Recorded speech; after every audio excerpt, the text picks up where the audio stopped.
Hey everyone, I thought I would show you guys the new Draw Inside function in Adobe Illustrator, which makes placing one object that you draw inside another much simpler than it used to be.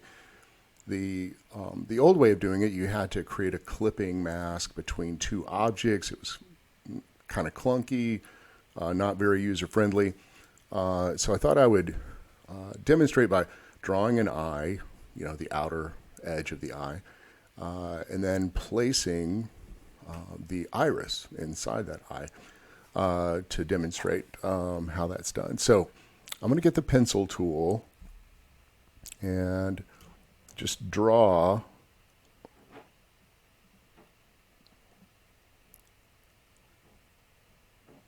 the contour of that eye. And, oftentimes the drawing tools are not exactly set to give you the exact result that you want. There's a little bit of smoothing going on here, and well, maybe in some cases maybe not enough. So I'm going to hit the direct select tool and come up here to the control panel up here and turn that point into a corner and maybe readjust a little bit here.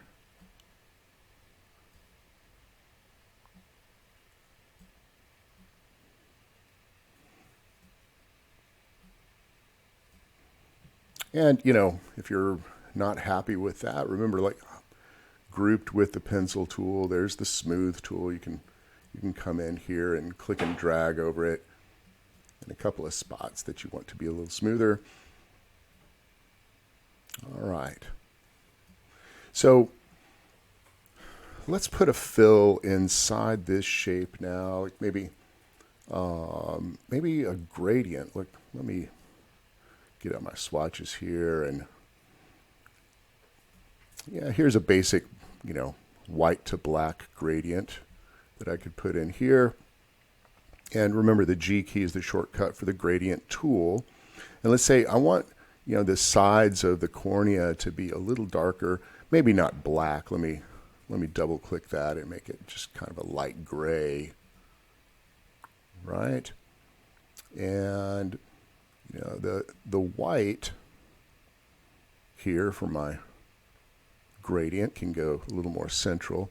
And so if I want the gray to also be on the left-hand side here, I need to copy that color stop.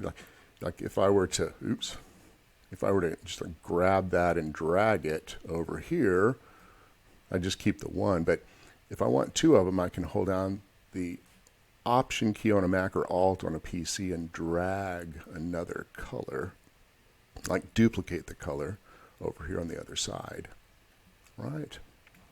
So now we've got an eyeball that's got a little bit of dimension. Depending on your drawing style, that might be a good choice. It might not necessarily be a good choice, but I thought I'd show you. Okay, so now I've got the eye set up. I need to draw an iris, and if I were just going to get the ellipse tool out and draw this iris, let me just give it a basic black fill for now. Right, it looks fake. It's like the eyeball is, people have eyelids, right? And so it's probably a good idea to make sure that iris, is large enough, the pupil and iris is large enough so that it looks natural within that eye shape. So what I'm going to do, instead of drawing it in front of this shape, I'm going to draw it inside. And like down here, we've got some options. And like if you have a single column toolbox over here, you're not going to see all three of these. You'll just see one, and you click on it and you choose the one that you want. Like right now, this is the draw normal mode. So drawing like we normally do, separate objects. There is a draw behind mode where you can, like if you don't want to draw in front of an object, if you want to clearly need to draw an object behind the one that you have selected, you can choose that mode. And the third mode is the draw inside mode. Right now it's grayed out because I don't have anything selected. So I come over here, select my shape that I want to draw inside. And now I have the option of draw inside. Now I'm going to get the ellipse tool. Shortcut is L for the ellipse tool. And I can click and drag to draw it. Now, if you want to make it a perfect circle, you can hold down the Shift key as you draw. And if you want to draw it from the center, you can hold down Alt or Option to draw it out from the center. And it's filling with a gradient because the last object that I had selected had the gradient. So there it is, right? Again, let me give that a simple fill for now. And if I were to, move this around, it looks like an eye. It looks like, the iris inside the eyelids. It looks more natural this way, right? So that's the draw inside mode. Very handy. And when you're done drawing inside, you can like deactivate, like deselect the object.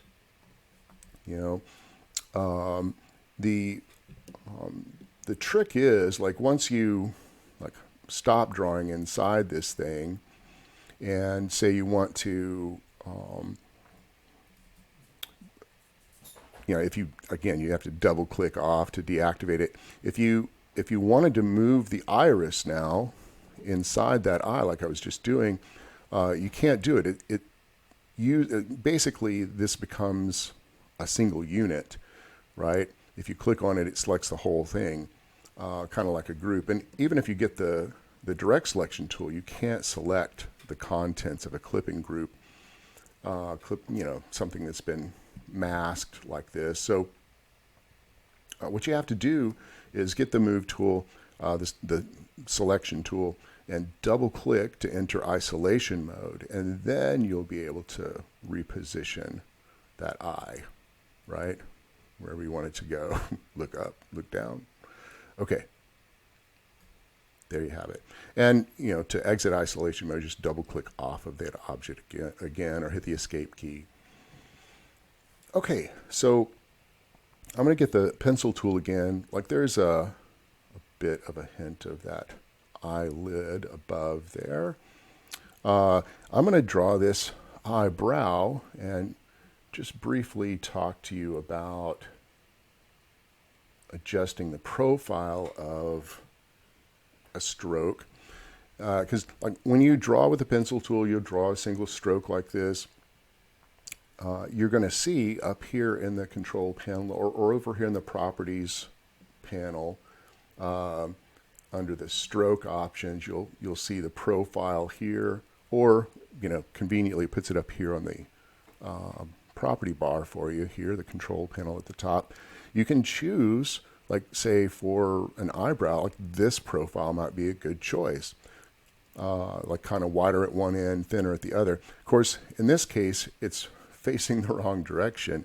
Like I want the thicker end to be on the other side. One thing you can do when you're drawing with, profile like this, like a stroke that has a profile, like over here in the properties panel, the width profile will be visible here, and right next to it you can flip that profile along the stroke. So I just reversed it. See that?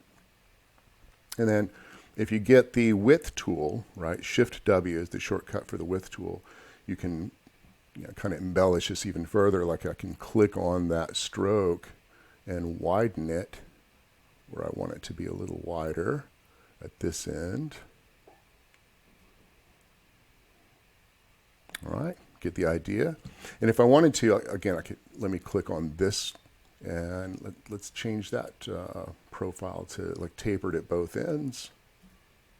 Might look a little better.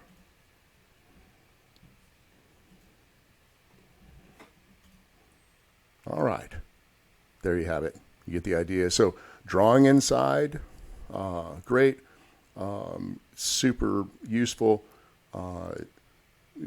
Drawing a stroke and adding a profile to a width profile, and then using the width tool to further modify it. Really handy. Okay, there you have it. Good luck.